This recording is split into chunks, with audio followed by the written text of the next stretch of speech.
Graças a Deus, chegamos com o podcast da Bahia, o seu Bahia Flow. E hoje nós vamos conversar com um grande jornalista, um jornalista que trabalha na área de política, um dos melhores que a gente tem aqui no país. Ele é Evilásio Júnior. Muito bem-vindo ao Bahia Flow, Vila.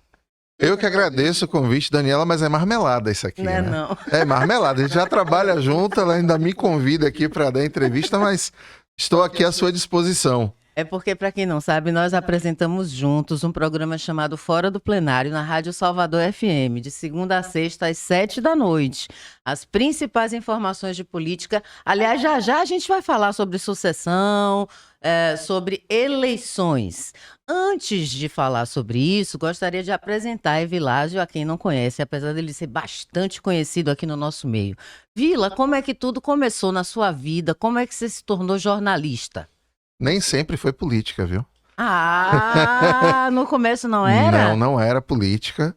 Eu entrei na faculdade querendo fazer jornalismo esportivo, acabei lá me apaixonando por jornalismo cultural, fui o fundador do GP Cinema da Facom, Universidade Federal da Bahia, e ao lado de André Setaro a gente conseguiu desenvolver fanzines, blogs, fazer a cobertura de lançamento de filme, de Oscar e etc e tal. E eu achava que era essa a direção, mas ainda com aquela vontade de fazer jornalismo esportivo que sempre foi minha paixão. Aí eu entro na Band News FM como estagiário lá em 2006 e conversa vai, conversa vem, pauta essa, pauta aquela.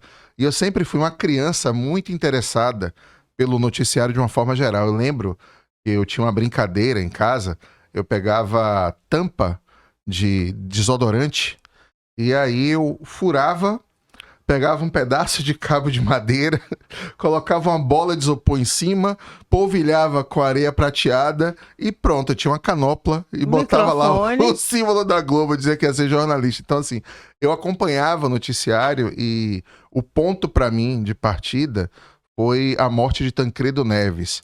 Redemocratização do Brasil, 85, eu era muito criança, mas ficava acompanhando tudo e o noticiário era bem inchado a respeito disso, era uma informação importantíssima. A gente tinha acabado de romper com o regime ditatorial e o primeiro presidente da República ainda não eleito, mas que iria fazer o processo democrático, ele ficou doente, acabou, né, tendo aquele final trágico. E eu passei a acompanhar. Meus pais tinham assinatura do Jornal à Tarde, por exemplo, e aí eu li em casa, Jornal Nacional. Já estava no sangue, já estava né? no sangue. E aí eu digo, não, eu vou ser jornalista, não tem jeito. E quando eu comecei na redação, por essa bagagem que eu tinha de acompanhar noticiário, de ter um bom texto, né, sem falsa modéstia, sem hipocrisia, mas isso também tem muito a ver com a educação que eu tive em casa. Eu lia muito, leio muito até hoje, e você acaba, por osmose, aprendendo como escrever, né? E aí você entra na faculdade, você molda essa bagagem que você tem para o texto jornalístico, que é outra história, né? Não basta você saber escrever um livro, você tem que saber escrever notícia. Sim. E sempre foi minha base, assim, ó, sempre disse isso para todos os meus colegas, né?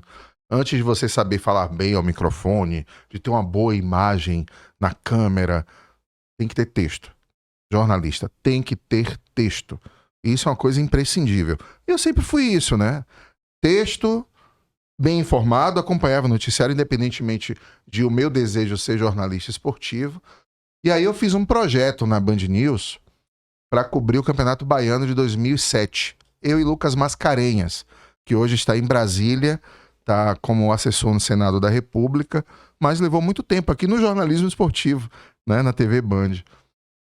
E esse projeto deu super certo, e as coisas aconteceram. A gente fez uma mega cobertura do Campeonato Baiano dentro do que tinha sido proposto, mas aí começou, né, governo Lula, transposição do Rio São Francisco, Gedel Vieira Lima, um ministro da Integração Nacional, que era da Bahia, portanto, a rede tinha como demanda notícias que viessem do Estado, morte de ACM, tudo isso em 2007, enfim. E aí Silvana Oliveira, minha grande mentora, vou dizer assim, dentro do jornalismo, uma pessoa que conseguiu me moldar para o jornalismo, do radiojornalismo, e olhava para um lado para o outro, tal pauta, assim, assado pelo perfil, algumas pessoas que ela confiava para poder ir cobrir. Tipo, transposição do São Francisco. Eu fui entrevistar Gedel. Aí veio cobertura de funeral de Antônio Carlos Magalhães. Eu fui cobrir para a rede, inclusive. Condoleezza Rice, que era secretária de Estado norte-americana, veio visitar a Bahia. Eu fui pela rede. E aí acabou que eu me norteei para a política e tive um convite do Bahia Notícias para ser repórter de política, fui setorista da Assembleia Legislativa e eu acabei Passando entrando. pelas melhores redações, todas as melhores redações, Evilásio Júnior já participou. E aí, pronto, foi um caminho sem volta. Depois que eu entrei no Bahia Notícias, que passei a ser setorista de Assembleia Legislativa, um ano e pouco depois de 3 anos, né, na Band News, eu entrei no Bahia Notícias, e um ano de eu já ter sido repórter, setorista, fui chamado para ser editor-chefe, né, por Samuel Celestino, por Ricardo Luzbel, e acabou, né, minha tentativa de fazer jornalismo esportivo virou hobby. E foi logo, era para ser da política mesmo, né, Vila? Não teve jeito. Era para ser da política mesmo. E aí eu tive alguns programas esportivos, né, participei de algumas equipes de esporte, até lá na própria Salvador FM, quando eu era Rádio 100, né, mas eram projetos paralelos. Nunca foi assim, o que pagava minhas contas, né? Pagava minhas contas, onde eu tinha efetivamente fontes, onde eu conseguia desempenhar um trabalho relevante, sempre foi no jornalismo político. E o diferencial do jornalista Evilásio Júnior é que ele vai diretamente na fonte. Ele não vai, que fulano me falou, de Beltrano me falou, não, ele vai direto na pessoa que ele quer saber a informação e tem uma excelente relação com todos. Não é? Isso facilita muito essa sua, né, esse seu circular absorver, receber as informações, não é, Vila?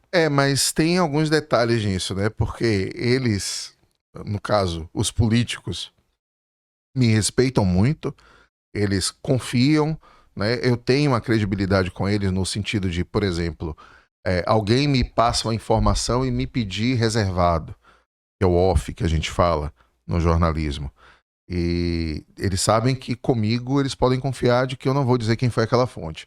Agora, independentemente disso, tem informações, acontece muito isso no jornalismo no mundo inteiro, né? De uma pessoa ter o interesse de que seja divulgada determinada informação. E aí você ser utilizado como uma mola propulsora para que o objetivo de alguém seja atingido. Então, mesmo que eu receba informação, eu procuro ver com outras, né? E aquela regra básica do jornalismo, se você tem 3 fontes importantes, não é qualquer pessoa, né? 3 fontes importantes que, principalmente, não estão diretamente relacionadas àquele fato. Se elas confirmam, é fato, né? Isso vale para apuração de quem está na internet, recebe um WhatsApp, aquilo que eu falo de fake news. Sim, né? sim. E aí, qual é a forma que você tem de ver se aquilo é verdade? Você vai em, por exemplo, 3 sites importantes. Vou colocar aqui como exemplo: G1, Folha de São Paulo, Estadão. Para notícia nacional. Nenhum dos 3 deu nada, ou você está com um grande furo na mão, ou uma chance de 95% daquilo ser fake news. Ser fake news. Então você apura primeiro, qualquer cidadão pode fazer isso, antes de propagar, antes de disseminar, verifica se aquele conteúdo tem veracidade ou não. E já na própria emissão você já vê, né? Alguns links que são falsos. Aconteceu isso com... vou até dar o nome da pessoa. Aconteceu isso com o atual presidente da Condé, José Trindade. Ele era vereador de Salvador pelo PSB na época. E ele recebeu uma fake news que estava lá com um texto adulterado falando de uma suposta condenação de ACM Neto e com um link da Folha.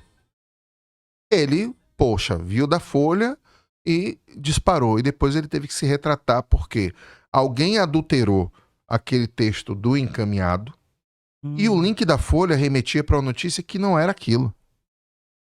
Era realmente um link da Folha, mas o link da Folha não tinha relação com o que estava sendo divulgado no encaminhamento da notícia. Então, são cuidados que a gente tem que ter, mesmo quem é jornalista, que recebe a informação de uma fonte, de se certificar. Às vezes a fonte é muito boa, você já tem uma construção de relacionamento com ela, você sabe que ela não vai passar para você, como a gente, outro jargão jornalístico, né? Barrigada. É. O cara não vai dar uma barrigada para você. Mas mesmo assim, acho que cabe, né, você se certificar, procurar amadurecer um pouquinho aquele conteúdo, porque a gente tem um erro hoje muito grande com a velocidade das informações, de redes sociais, e aí fica na pilha, eu vou tomar furo com a informação que eu tenho, e aí, na pressa, na ansiedade, acaba cometendo um erro, e esse erro, muitas vezes, impacta na vida de outras pessoas. Você pode agredir, até já houve casos de pessoas que foram mortas, E, né? com Não é o meu certeza. caso, que não trato de jornalismo policial, mas já aconteceu no jornalismo policial de divulgar a imagem de uma pessoa, atrelando a ela um crime que ela não cometeu e de ela ser linchada pela população em função de uma fake news. Então é uma coisa muito séria que a gente tem no nosso dever, no nosso ofício, a responsabilidade de trazer a informação correta para o nosso público, porque é aquilo. Não tem que ter vaidade, a notícia não é sua, entendeu? Exatamente. A Exatamente. informação é para o público. A razão de ser do nosso ofício é comunicar às pessoas. São elas que estão do outro lado, são elas que estão lendo, ouvindo ou assistindo o conteúdo que nós jornalistas produzimos, que tem a razão do nosso ser. Exatamente, exatamente. Evilásio, e já passando agora para a questão das eleições. As fake news, elas podem atrapalhar muito as eleições? Você acha que as pessoas já estão mais conscientes? Ou você acha que ainda pode dar muito problema por aí por causa das fake news? Pode sim. As pessoas não estão mais conscientes, cada dia que passa a gente vê mais pessoas em grupos de família. Pega um exemplo aqui. Tá no grupo da família. E sempre Família é tem, batata, é sempre batata. tem um tiozão lá que passa uma fake news, uma informação falsa. Teve um dia, tem menos de um ano isso, que eu recebi uma informação. Minha mãe me passou, olha que bonito isso aqui. E dizia que era Luciano Pavarotti. Tenor, já está em outro plano, mas uma das maiores vozes conhecidas do planeta Terra, em que ele fazia uma participação criança ainda em um musical em que ele cantava a Ave Maria. E aí eu perguntei a ela, quem te passou foi o tio fulano de tal? Ela foi. Eu fui checar a informação. Coloquei o link. Né? Eu tinha achado estranho porque o timbre de voz, mesmo criança, não parecia com o de Pavarotti. E aquela imagem daquele coral de escola naquela época, não havia muito registro de câmera. Pavarotti foi criança nos 50, 60. Não havia esse hábito de se filmar e estava uma qualidade muito boa para que fosse uma filmagem amadora. Eu digo, isso está parecendo um filme. Batata. Era um filme dos anos 60 que foi colocado e as pessoas dizendo que, olha, o dom dele, desde criança, a troco de que eu não sei, mas querendo Loucura, dizer que né, era gente? Pavarotti quando criança, demonstrando o talento dele. Era uma gravação, uma criança que estava lá num coral em um filme, e a voz que fazia, inclusive, era uma mulher, não era nem a própria criança que estava cantando, não era ao vivo, nem Ou coisa seja, tudo nenhuma. fake. Tudo fake. Então, para um exemplo tolo como esse, tolo, que não vai atingir ninguém, talvez a pessoa que gravou o filme, que fez a voz, tenha ficado chateada se ainda estiver viva. Mas assim, na prática não interfere na vida de ninguém. Em época de eleição interfere. Hum. Porque aí tem gente que quer associar pessoas à bandidagem, à criminalidade, ou às vezes quer tirar essa pessoa de algumas denúncias, de algumas ligações indecorosas. Tem para todo gosto, mas principalmente aquela agressão que tira o poder do cidadão de colocá-lo como se fosse um coadjuvante em uma novela da qual ele é protagonista. É o eleitor, é o cidadão comum, é Dona Maria que mora na favela, é seu João que mora num condomínio de luxo. Todos eles têm o mesmo poder, é igual. Essas pessoas decidem quem são aqueles que vão governar o nosso país. E isso começa pela cidade, mandato de vereador, pelo prefeito da cidade. E nas eleições gerais isso vai para deputado estadual, governador, isso vai para deputado federal, senador e presidente da República. São as pessoas que estão lá para nos representar. Não é o contrário. Exatamente. As pessoas determinam quem vai ocupar essas funções. E elas precisam ter esse poder consciente.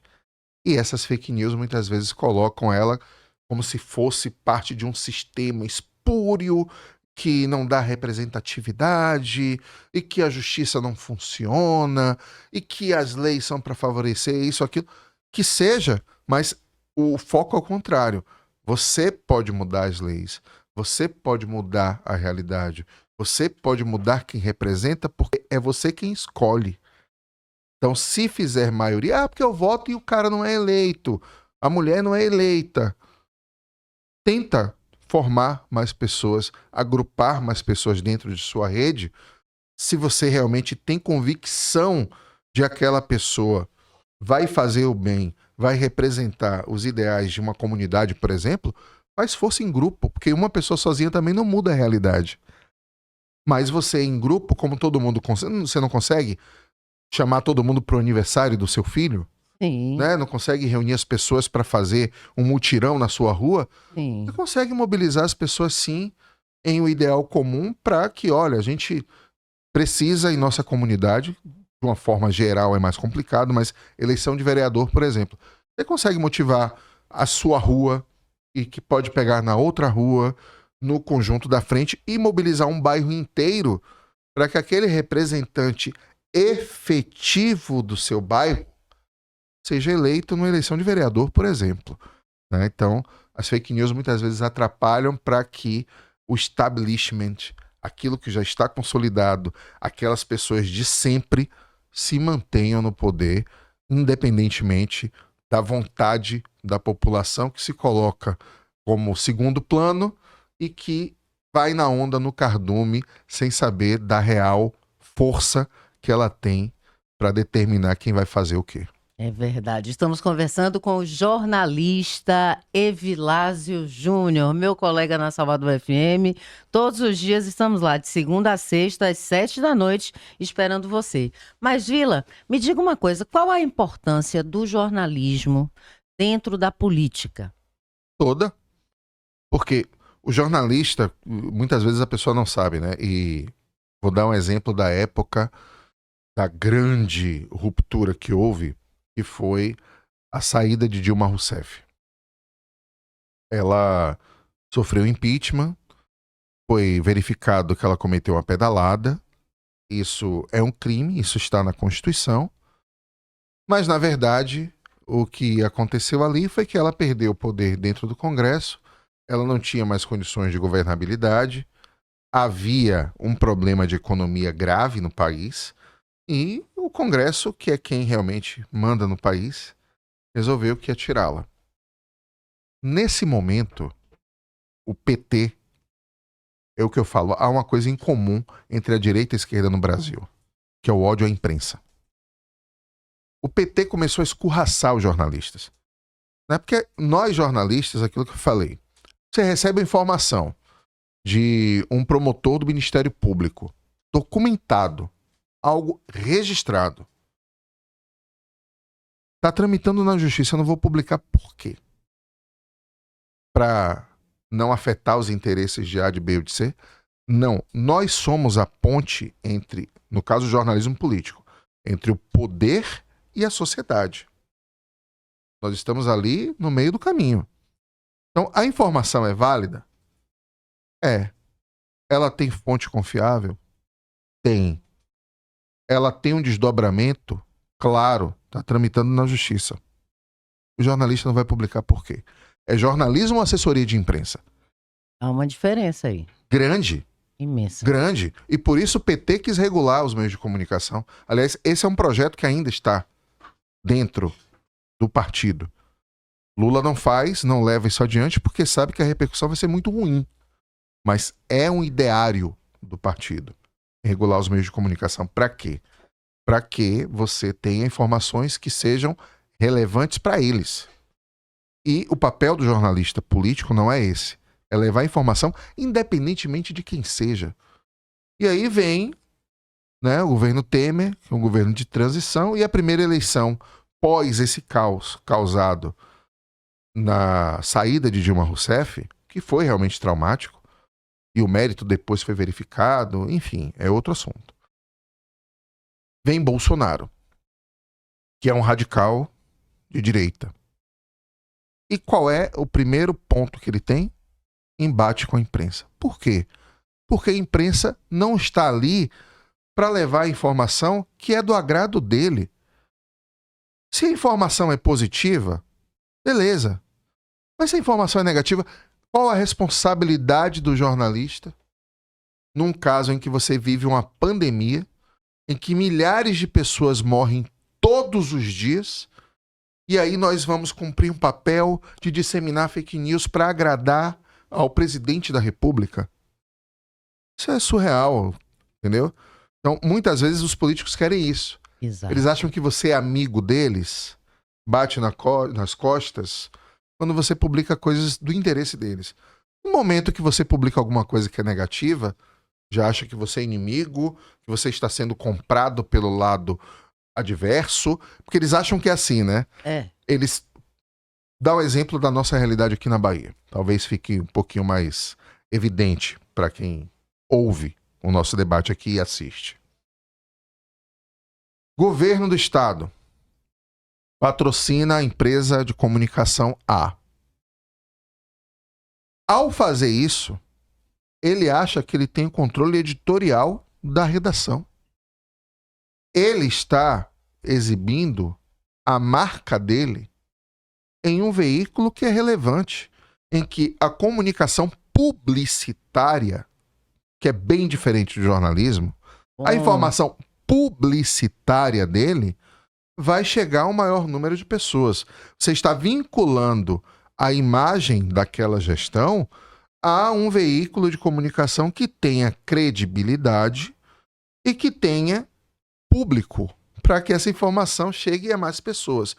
Não é controlar o editorial, não é controlar o noticiário. E há um equívoco muito grande aqui na Bahia de prefeituras e governos patrocinarem veículos de comunicação, seja jornal impresso, rádio, TV, sites, e achar que vão mandar na forma que o repórter, que o editor vai determinar as pautas. Imagine isso. Isso acontece diuturnamente. Eles acham que na base do dinheiro, o fato de eles patrocinarem, eles compraram o jornalismo. Não é assim. Outro dia me mandaram uma mensagem me perguntando isso. Quanto é para botar a matéria? Eu digo, como, senhor? Não entendi. Quanto custa? Eu digo, não, a gente não trabalha nesses termos. A gente não trabalha nesses termos. Mas eu achei assim uma pergunta, era uma pessoa do interior do estado. E no interior isso ainda é mais arraigado, não é, Vila? Até porque tem poucos jornalistas efetivamente trabalhando, né? E aí nada contra os nossos colegas comunicadores de outras áreas. Mas você pega muito interior, relações públicas, publicitários, radialistas fazendo trabalho de jornalismo. O jornalismo não é publicitário. Mas ainda assim, na capital, há veículos que se rendem a isso. E aí você, Daniela Prata, uma jornalista, ela vai entrevistar o político Joãozinho da Silva. E aí Joãozinho da Silva fala uma grande bobagem que tem impacto social. Não é uma bobagem para ser bobagem apenas para lacrar, para caçar clique nas redes sociais. Não. Uma bobagem que impacta na vida das pessoas. E ela, obviamente, vai pegar por essa bobagem. Mas Joãozinho da Silva faz parte de uma gestão que patrocina o veículo onde Daniela trabalha.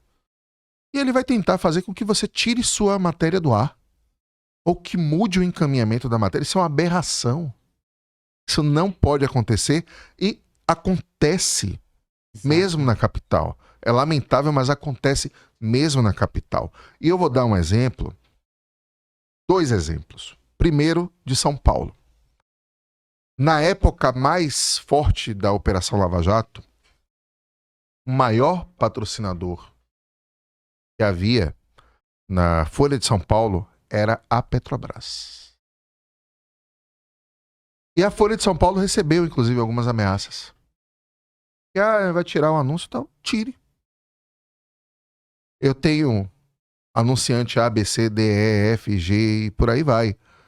Você tirar, é você que vai perder. É você que não vai ter a sua imagem atrelada à Folha de São Paulo, que tem o jornalismo de maior credibilidade do país. A Petrobras, mesmo com todas as matérias que a Lava Jato também teve, não só o Petrolão, né? Teve também situações que tinham a ver com a Petrobras. Uhum. Ela manteve o anúncio na Folha de São Paulo. Aqui, em Salvador, vou falar pelo Bahia Notícias. Não trabalho mais lá, né? Já há algum tempo, mas Ricardo Luzbel e Samuel Celestino entendem o que é isso. E a gente conversava, e o que a gente falava era, a partir do momento que o jornalismo virar chapa branca, aqui no site, para quem não conhece, chapa branca é quando você está a serviço de fulano ou cicrano. Quando você faz uma matéria para agradar a fulano de tal. Vou entrevistar a Daniela Prata, vou combinar com ela primeiro as respostas que ela vai me responder. No dia que o jornalismo aqui virar isso, a gente perde a nossa credibilidade, a gente perde o nosso público, por conseguinte, até aqueles que estão pressionando hoje para que se coloque ou se retire matéria A ou B para favorecer a fulano ou cicrano, vai sair. Entende a lógica do 360? E aí é 360, não é 180, é a volta completa. Ela vai voltar para o mesmo lugar. Você perdeu o público, você perdeu a credibilidade, você perdeu a audiência, você perdeu a relevância. E o próprio que está hoje pressionando você a fazer isso ou aquilo, vai tirar o anúncio futuramente. Não vai fazer mais sentido para ele. Então, nós, enquanto empresa de comunicação, nós, enquanto jornalistas, vamos sucumbir à pressão de interesse A ou B? Lá aconteceu isso com uma prefeitura. Quando eles não pedem a cabeça do profissional. Isso Acontece. quando eles não pedem a cabeça do profissional e tiram ele de circulação. Sob todos os aspectos eles agem, né? Estamos em 2024 e isso, infelizmente, acontece. E como acontece? Acontece e como. E lá aconteceu esse episódio com uma prefeitura que saiu uma matéria que o prefeito discordava. Nós tínhamos a gravação do que o prefeito disse. Nós tínhamos a informação totalmente checada. E foi dito. O prefeito ligou para lá. Foi dito a ele: olha, se você quiser tirar seu anúncio, tire. Mas o problema é seu. E cerca de 2 semanas depois que foi retirado o anúncio, esse prefeito voltou a anunciar lá. Você tem sua publicidade, as obras que você está fazendo, os atendimentos que você tem, estão lá. Beleza. E, de repente, pode uma matéria especial que você queira, como informe publicitário, isso especificado, vai ser veiculado. Mas controlar o editorial aqui não funciona. E esse exemplo eu gostaria muito que fosse prática das demais empresas de comunicação que se sujeitam a isso e acabam gerando um mercado viciado. Um mercado em que o anunciante acha que controla o editorial e o jornalista, voltando ao início da sua pergunta, que tem o papel de intermediar o poder e a sociedade fique limitado a fazer aquilo conforme os interesses de um ou de outro. Não é assim que funciona. Nós vamos trazer informação de um projeto que foi aprovado na Assembleia Legislativa que vai beneficiar os 417 municípios da Bahia. Da mesma forma, nós vamos divulgar quando houver, por exemplo, um deputado que cometa crime, que isso está tramitando na justiça e que as pessoas saibam quem é aquela personagem. Independentemente se gostar ou se não gostar, é notícia, é fato. O pressuposto do jornalismo, e aí vale para qualquer área, seja cultural, esportivo, qualquer um, é levar para a população que a blusa que Daniela hoje está usando, ela é rosa, salmão, alguma coisa nesse tom, e não querer dizer para as pessoas que é azul, porque o interesse de quem está do outro lado é de que seja azul. Assim que deve ser, assim que tem que ser o poder transformador. Aliás, falando em poder transformador do jornalismo, nessa era digital, é rede social, é milhares de plataformas, o jornalismo continua sendo esse agente transformador, esse agente que pode abrir mentes, que pode trazer a realidade à tona. Deve ser, mas tem sofrido uma concorrência desleal. Nada contra os youtubers, os influencers e por aí vai. Mas a partir do momento que eles entram no noticiário, eles acabam colocando a nossa profissão em xeque. A mídia independente quem, cara pálida? Como assim, Está a né? serviço de quem? Porque essa mídia independente, não todos, não todas, muitas vezes está ali a serviço mesmo, escancaradamente, de uma pessoa A, B ou C. Há hoje jornais que são veiculados no YouTube que são ligados à política partidária de determinados atores. E não é só do bolsonarismo, tem da esquerda também. E o jornalismo independente, o jornalismo profissional, ele tem o cuidado, ou deveria ter, de levar as pessoas a informação da forma que ela é. A blusa é salmão. A blusa não é azul porque você quer que seja azul. Porque quem me paga quer que seja azul. Não. A blusa é salmão e isso tem um impacto A, B, C ou D. Se a pessoa gosta do salmão, ok. Se ela não gosta, não vai deixar de ser salmão. É salmão. Ponto final. É a Então, realidade. principalmente no jornalismo político, em que você tem interesses, em que você tem pessoas poderosas com muito dinheiro, muitas vezes por trás daquilo ali, você ter uma mídia profissional, independente, que leve às pessoas as informações exatamente como elas são, é de fundamental importância. Voltando à nossa conversa inicial. Fake news. Eu pedi para pôr aonde? Em veículos de credibilidade. Esses veículos de credibilidade, né, não são a Carta Capital e o Brado Jornal. Só para citar dois exemplos, um de esquerda, um de direita. Eu estou falando de veículos profissionais. E tem anunciantes estatais? Tem. Né? Mas que não fica a serviço disso. E se tem um projeto de governo de prefeitura que seja feita uma reportagem especial a respeito daquilo porque foi pago, está lá descrito. Informe publicitário. Exatamente. Notícia é notícia, publicidade é publicidade. Jornalista filiado de carteirinha a partido político, por exemplo, comigo, não trabalha. Era um dos pontos de seleção. E olha que eu contratei foi gente nesse jornalismo da Bahia. Um dos principais pontos de seleção, de entrevista, antes de a pessoa começar a fazer o processo seletivo, era verificar no TRE se ela tinha filiação partidária. É, porque realmente fica difícil. Fica muito difícil isso aí. Fica complicado. É que nem um jornalista esportivo, né? Ser um torcedor, claro que ele vai torcer pelo time E dele, torce. mas ser um torcedor fanático ou alguma coisa assim, né? Um sócio, alguma coisa aí já pode ser tendencioso, né?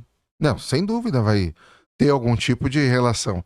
por menor que seja o impacto disso, por exemplo, o cara é setorista do Vitória, é sócio do Vitória e vai se comunicar com o Vitória.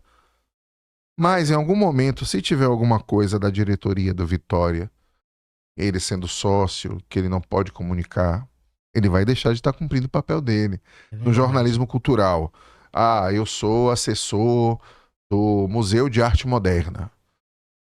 Será que esse profissional vai ter a isenção realmente para falar que vai ter uma obra ou vai ter uma exposição mais bacana do que o que está no Museu de Arte Moderna, no Museu Oscar Niemeyer? Entendeu? São situações menos graves, na política isso é muito grave, mas que pode sim desabonar. Eu falava isso, aconteceu isso comigo. Eu dizia, olha, do jeito que há essa conduta que você está dizendo, foi para uma pessoa da direção comercial de uma empresa que eu trabalhei. Se a gente tiver um patrocínio da TAM, tiver um acidente aéreo, então a gente não vai poder comunicar isso. Porque houve um acidente no residencial, um residencial aqui na região do Iguatemi, esqueci o nome dele agora, enfim, em que 5 pessoas morreram em um acidente no elevador enquanto a obra estava sendo feita. E a pessoa quis tirar a matéria do ar, porque a construtora que fazia a obra era patrocinadora do veículo. Como assim? 5 pessoas morreram. Pouco importa se patrocina ou se não patrocina. Se é parceiro, bacana. Fala aqui primeiro quais são as providências que você vai fazer para auxiliar essas famílias enlutadas, para proteger os demais profissionais de não ocorrer novos incidentes como esse. E não querer dizer que essa informação não aconteceu, não existiu, quer dizer, todo mundo vai falar sobre e aqui não vai se falar a respeito porque é patrocinador. O que é isso? É a tentativa de censura, seria isso? Censura. Não é tentativa, Daniela. Censura. E a censura foi invalidada, foi extinta, foi expugnada do Brasil na Constituição de 1988. Então o nome disso é ato ilegal. E eles tentam, né? E eles ainda tentam, como não conhecedores da lei que deveriam conhecer. Perfeitamente. Que deveriam saber, que deveriam ser mais inteirados, aliás, do que todos, porque são responsáveis também. Então eu peço para a população, valorize o trabalho do jornalista profissional. Essa história de querer dizer, porque Globo lixo, porque o veículo tal é de esquerda, porque o veículo tal é de direita. Se esse veículo tem credibilidade, se esse veículo tem profissionais que honram o trabalho deles, então não tem por que você estar disseminando isso. Isso é uma forma de fake news que atende aos interesses de quem está propagando isso. Vou dar um exemplo novamente comigo, sem vaidade. Mas cansei de, em determinados momentos, a gente aqui na Bahia não tinha esse lulo-bolsonarismo, né? Eram petistas e carlistas. De pessoas do grupo carlista dizer que eu era petista, de petistas dizerem que eu era carlista. Eu disse, assim. Obrigado, eu estou fazendo meu trabalho corretamente, eu não estou agradando a nenhum dos dois. Em algum momento vai agradar, em algum momento você vai divulgar notícias que são, né, positivas para um determinado campo. Mas não é porque eu sou de determinado campo. No momento em que houver alguma coisa negativa, não tenha dúvida, vai ser divulgado. E infelizmente ou felizmente, né, as notícias que acabam tendo maior repercussão são as negativas.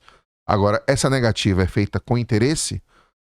Essa negativa é fake news ou é um fato isento que trata da realidade? É isso que as pessoas têm que ver.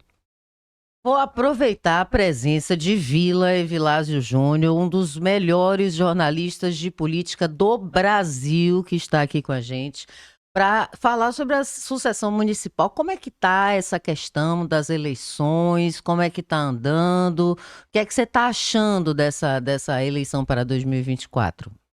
Falar de Salvador especificamente, nos municípios do interior você tem realidades distintas, tem grupos consolidados, tem inclusive parceiros que são rivais em algumas cidades e tal. Então, tem peculiaridades municipais que, se a gente for falar sobre, nós vamos passar 24 horas aqui comentando.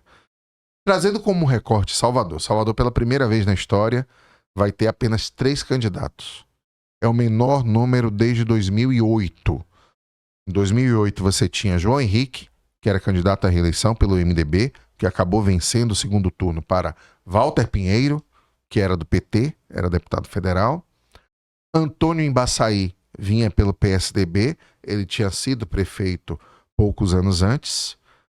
ACM Neto, a primeira candidatura dele, a prefeito de Salvador. E Hilton Coelho, que foi quando pegou aquela do Hilton 50.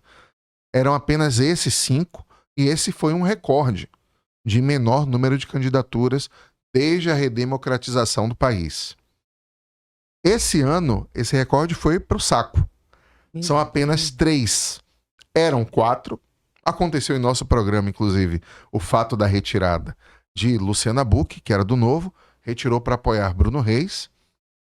E aí você tem Geraldo Júnior, que é o candidato apoiado pelo governo do estado, e o PSOL, como sempre, tradicionalmente trazendo uma candidatura ali que é mais para debater, para protestar e para apontar os erros de uma forma independente, com Kleber Rosa, que foi o responsável até por levar em 2022 o debate da negritude de ACM Neto. Que há quem diga que foi determinante para a derrota do ex-prefeito de Salvador. Eu também acho. Não foi só isso, obviamente, mas tirou alguns votos, né? Então, nós teremos Kleber Rosa, nessa posição mais independente do PSOL.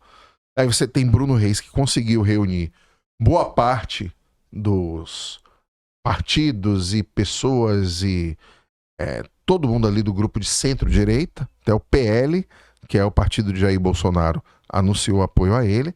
E você tem uma tentativa de fazer uma candidatura única pelo lado do governo do estado. Isso foi frustrado na eleição de 2020. Havia um mapa, né? O Rui Costa tinha esse mapa na mão, eu tive acesso a esse mapa. E dizia que, para ser competitivo contra o grupo de ACM Neto, a esquerda precisava apresentar uma candidatura de uma mulher negra e que tivesse uma boa popularidade em Salvador. Chegou-se ao nome de Olívia Santana, deputada estadual do PCdoB. Mas o PT tem aquela coisa, né? Se não tiver o 13, ele não vai. E Rui tentou levar a Olívia Santana para o PT. Só que a Olívia é uma militante histórica do PCdoB. E até isso, né? Eles vendem esquerda como se fosse tudo a mesma coisa. Dentro do PT eles se engalfinham, tá? Há várias correntes distintas que o pau quebra internamente. Ainda mais o PCdoB. PCdoB e PT, trazer um exemplo nacional. As duas maiores centrais sindicais do Brasil chamam-se CUT, Central Única dos Trabalhadores, e CTB, Central dos Trabalhadores e Trabalhadoras do Brasil. A CUT é do PT, a CTB é do PCdoB. Pergunta se são amigos. Você vai para a eleição de grêmio estudantil nas universidades. Tem sempre briga de PT e PCdoB. Então, eles se reúnem na eleição, eles estão no mesmo campo, mas não quer dizer que eles são iguais, que é a mesma coisa, não é. E Olívia não aceitou ir para o PT, deixar o PCdoB. O Rui Costa aí sacou do bolso dele, isso não foi discutido internamente, Major Denise Santiago. Nada contra, mas é uma policial militar e que tem grupos importantes dentro do PT que não viam isso com bons olhos. Havia uma discussão no PT para ser feita uma mulher negra com essas características dentro da bancada do Feijão, que era pluripartidário. Silvio Humberto, que era do PSB, estava lá. Você tinha figuras do PCdoB, como a Olívia Santana também chegou a discutir lá e tal. Mas esse grupo amadureceu o debate para ter essa mulher negra. Rui Costa colocou Major Denise, era contra tudo. Acabaram as duas se matando dentro do mesmo público, né? Não conseguiram ir para o segundo turno, tiveram votações que, se juntassem as duas, poderia ter sido muito mais expressiva do que foi. Bruno Reis foi eleito com 64% dos votos. Esse ano, a tentativa de unir o grupo foi em torno de Geraldo Júnior. que foi presidente da Câmara, ele era do grupo de ACM Neto, foi eleito 3 vezes dentro desse grupo e que foi o presidente da Câmara de votações hoje que o PT traz à tona como retrocessos à cidade do Salvador, como o aumento do IPTU, como desafetação de áreas verdes e por aí vai. Era Geraldo Júnior que estava liderando esse processo na Câmara. Ele deu entrevista pra gente lá no programa e disse que se arrepende disso e tal, mas o fato é que ele ainda não conseguiu unir a esquerda que está nesse grupo toda com ele. Os partidos de centro, ok, não tem muitos dogmas a serem debatidos. PSD, né? Partidos mais ali no meio do caminho mesmo, né? Mas PT, PCdoB, PSB estão ainda com um beicinho. E aí a escolha da vice é que vai tentar chamar esse grupo, e vai ter que ser desse grupo para ele se arrumar. Mas é uma eleição que vai ser bem interessante. Você tem Bruno Reis contra um ex-aliado que é apoiado hoje pelo PT, pelo governador Jerônimo, e Kleber Rosa, que é mais independente. Como isso vai se dar, a gente não sabe. O fato é que Bruno Reis é favorito. Quem diz isso não sou eu, são as pesquisas.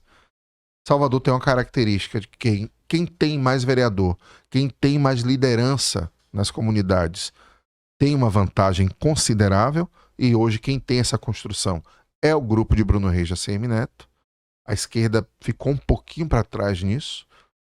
Traz o MDB, que tinha essa tradição, mas acabou se enfraquecendo com questão de Edelvira Lima e tudo mais.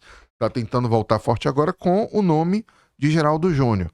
Vai ser o suficiente? A gente não sabe. Mas a tendência de que, como há apenas um candidato desse grupo, todas as forças estejam voltadas para isso e a gente tenha uma eleição mais acirrada. A gente só vai saber isso depois realmente das convenções, que vão ser entre 24 de julho e 5 de agosto. Que aí a gente vai ver quais são efetivamente as candidaturas e quais são os partidos que estão realmente atrelados a alguns grupos. Não deve mudar muita coisa, não. Só se houver uma grande surpresa. Mas vai ser isso, vai ser de novo a briga do governo do estado, com Geraldo Júnior, contra a prefeitura de Salvador, com Bruno Reis, ACM Neto e todas as forças que estão lá desde 2012, e Kleber Rosa correndo por fora como independente, tentando bater nos dois, apontar erro dos dois. Vai ser no mínimo interessante. Vai ser no mínimo interessante, você fica sabendo de tudo com a gente, viu? Aqui e também na Salvador FM. Vila, agora que interessante isso, né? Porque aqui a votação de Lula foi expressiva na época, né? Muitos petistas aqui, muitos petistas, e no entanto a capital, ela é governada e o grupo mais apoiado é o grupo oposto ao PT. Que coisa interessante, o interior parece ter escolhas diferentes, não é? É engraçado, você pega o retrato da eleição de 2022. Lula teve cerca de 1.200.000 votos aqui em Salvador. A ACM Neto teve 700 e tantos, 779, eu acho, mil votos em Salvador. Jerônimo teve 520 e poucos mil votos em Salvador. Lula ganhou em Salvador, com folga. Bolsonaro teve 347 mil, com folga. Mas a ACM Neto ganhou também na capital. E aí o mapa que eu faço, a conta que a gente vê lá, é que pelo menos por baixo, pelo menos, porque tem gente que votou só para presidente, votou só para governador, o que eu falo, muita gente perde a importância do voto do legislador, que é quem faz as leis, que é quem fiscaliza o executivo. Ano de eleição municipal, essa pessoa é vereador. Ano de eleição estadual, deputado estadual, deputado federal e senador. Então, é um voto importantíssimo. Mas, por baixo, 300 mil pessoas votaram, isso é inequívoco, votaram em Lula e em ACM Neto. É uma característica de Salvador, no mínimo curiosa. É curioso, não é? Muito curioso, é muito curioso. Ainda temos mais 10 minutos, Vila. Eu gostaria que você trouxesse para os nossos internautas A importância, você estava começando aí a falar sobre a importância do voto, a importância do deputado, do vereador, do legislador, pedagogicamente, para que as pessoas entendam e não joguem o voto na lata do lixo, que o voto é muito importante. Isso vem de uma tradição desde a época do Império Brasileiro, de deixar as massas desinformadas. Por isso há tantos problemas de educação no Brasil. Quanto mais desinformada, inculta, ignóbil, ignorante mesmo, for a população, mais fácil de ela ser manipulada. Então a gente tem que tentar de todas as formas conscientizar as pessoas de que um atendimento no posto médico que você tem, de que o ponto de ônibus da sua rua, de que o número de vagas em uma escola, de que as regras de convivência no trânsito, de que o local onde é erguido um prédio, de que as regras para que você diga se aquilo é crime ou se não é crime, se isso pode ou se isso não pode, tudo isso se dá no legislativo. E culturalmente no Brasil, dada essa influência desde a época do Império de desinformar as pessoas, esse cargo tão importante, como eu falei no início, derrubou uma presidente da República, por exemplo, ele é trocado por favores. A pessoa acha que vai votar no vereador que vai dar uma borra de asfalto para colocar na rua dele. Acha que vai votar no deputado estadual que vai conseguir um funeral para um ente querido que você perdeu de sua família. Para um deputado federal que conseguiu colocar uma emenda para que fosse colocado um posto de saúde naquele município. Não é assim. Os vereadores são os que fazem as leis da cidade. As regras da cidade. Se Salvador hoje tem um debate sobre os espigões, que é o quê? Ter construções altas o suficiente para impedir a passagem do ar para a superfície. Nós estamos em uma era de mudança climática drástica. Todo mundo está vendo que as chuvas estão muito mais fortes do que eram, de que o calor está insuportável, de que animais esquisitos aparecem nas residências. Isso é em função de você ter um impacto ambiental com obras. Claro que tem desenvolvimento, tem coisa que não tem o que fazer, né? Mas há determinadas situações que são especificadas por leis. Quem faz essas leis na cidade é o vereador. Quem faz essas leis no estado é o deputado estadual. E no país, quem mexe na Constituição, que é quem determina até o que eu posso falar para determinada pessoa, porque isso é crime, né? Se hoje tem crime de injúria racial, de homofobia, isso é determinado no Congresso Nacional. São deputados federais e senadores. Então, são funções importantíssimas para a pessoa apenas deixar de votar ou trocar o voto por um pequeno favor ou R$10, R$100, seja lá o que for, pelo colete do uniforme do baba que eu jogo. Não é assim. Essa pessoa é quem vai dizer onde é que vão ficar as praças, como vão ser erguidos os prédios, de que forma será feita a coleta de lixo, como será a mobilidade urbana da cidade, onde tem ponto, quais são as linhas, qual é o trajeto. E mais do que isso, para todos os legisladores, eles fiscalizam o executivo. Quem é o poder executivo? Nas cidades, o prefeito. No estado, o governador. No país, o presidente da República. São essas pessoas que fiscalizam se o prefeito está fazendo um mandato condizente com o que determina a Constituição, se o governador está seguindo as regras que são estabelecidas e se o presidente da República atende àquilo que a sociedade determina que seja feito, que é por meio de leis. Claro que você tem uma base E todo prefeito, todo governador e todo presidente da República vai querer ter uma base maior. Outros exemplos práticos. Por mais polêmico que seja um projeto que o prefeito mande hoje para a Câmara, ele tem uma base de 33 vereadores dos 43. Obviamente que ele vai aprovar o projeto. O governador do estado, ele tem, dos 63 deputados estaduais, uma base que chega quase nos 50.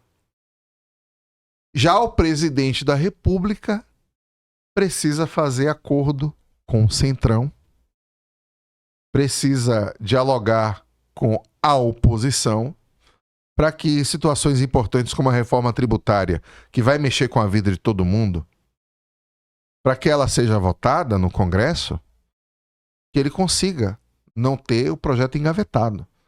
Porque ele só tem hoje 140 dos 513 deputados que votaram com ele na eleição. E os outros, não é tomar lá da cá simplesmente, não é compra dos parlamentares, mas ele precisa fazer alguma coisa que estimule o cara a pelo menos colocar em votação. Mas aí tem um detalhe que é capcioso nessa história. Será que todo mundo que é base tem que votar realmente com tudo que o prefeito quer? Com tudo que um governador deseja? Com tudo que um presidente da República projeta que vai ser? Ele está ali para representar a sociedade. Ele não é só base do prefeito, do governador, do presidente.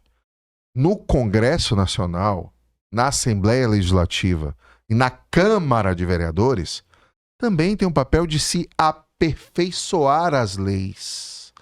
Às vezes não é nem por maldade, o prefeito, o governador, o presidente manda um projeto de lei que tem lá um determinado detalhe que ele não prestou atenção, ou que passou despercebido, ou que não mensurou corretamente qual seria a consequência, que pode ser um tiro no pé dele próprio. E aí, o vereador na Câmara, o deputado estadual na Assembleia, o deputado federal e o senador no Congresso é que vão dizer, olha, vamos dialogar, vamos aprofundar melhor isso aqui. Otto Alencar. Ele é do PSD, um partido da base do governo Lula. E ele disse pra gente da reforma tributária no programa: não vou votar com o imposto do pecado. É bacana aumentar o imposto do cigarro, da bebida alcoólica? Você pensando rasamente, sim. Supostamente vai desestimular que as pessoas consumam. Não. Ele traz um ponto. Isso vai aumentar o contrabando. Verdade. De bebidas falsificadas, de tabaco ilegal. Muitas vezes misturado com rato, com barata, com o que quer que seja. Faz péssimo à saúde. Então, é um tiro que pode sair pela culatra. A intenção foi boa. Não, vou aumentar o imposto da bebida e do cigarro para evitar que as pessoas virem alcoólatras ou tabagistas. Não é bem assim. As pessoas vão procurar um mercado paralelo e esse mercado paralelo tem a ver com crime. Você pode aumentar a criminalidade. Só para citar um exemplo. Então, nem sempre quem é base tem que dizer amém a quem está no executivo. E isso é uma função de suma importância e que quem coloca, quem escolhe, somos nós, cidadãos. Todos nós. Não é o jornalista, não é o publicitário, não é o médico, não é o engenheiro. É todo mundo. Todas as pessoas que têm o título de eleitor têm esse poder na mão de determinar que tipo de gestão, que tipo de legislação nós teremos. Com certeza. Poxa, Vila, é sempre assim, gente. É uma aula de política. É uma aula de política. E de segunda a sexta-feira nós estamos juntos na Salvador FM, 19h, 92.3 do seu dial, esperando por você. Vila, maior maravilha estar com você aqui. Haverão outras oportunidades com certeza, viu? Porque as eleições estão chegando e política é prosa para mais de metro, né? Então nós aqui do Bahia Flow agradecemos a sua presença. Mais tarde estaremos juntos. Super Gêmeos, ativar! Forma de um balde de gelo. Forma da 92.3. Muito obrigada pela sua presença, pela sua aula aí para os nossos telespectadores. Se quiser dizer mais alguma coisa para eles, fica à vontade. Eu vou dizer sim, eu agradeço a participação aqui no Bahia Flow. Espero que vocês tenham ficado atentos a esse conteúdo, que vire a chavinha de pare de ser passivo e coloque o poder na sua mão. Olha, sou eu que escolho. O cara tá vindo atrás de mim, não é porque eu devo algum favor a ele, não, ao contrário. É ele, no momento que foi eleito, ela, no momento que foi eleita, que deve satisfação mesmo à sociedade. Então, cobre, exerça o seu papel de cidadão e fique informado. Não perca o Fora do Plenário na Salvador FM 92.3 de segunda a sexta, às 7 da noite. Pois é, isso mesmo. Então, gente, muito obrigada pela sua companhia. Siga aí o nosso canal no YouTube do Bahia Flow e até a próxima. Beijo, valeu, Vila! Tchau, tchau!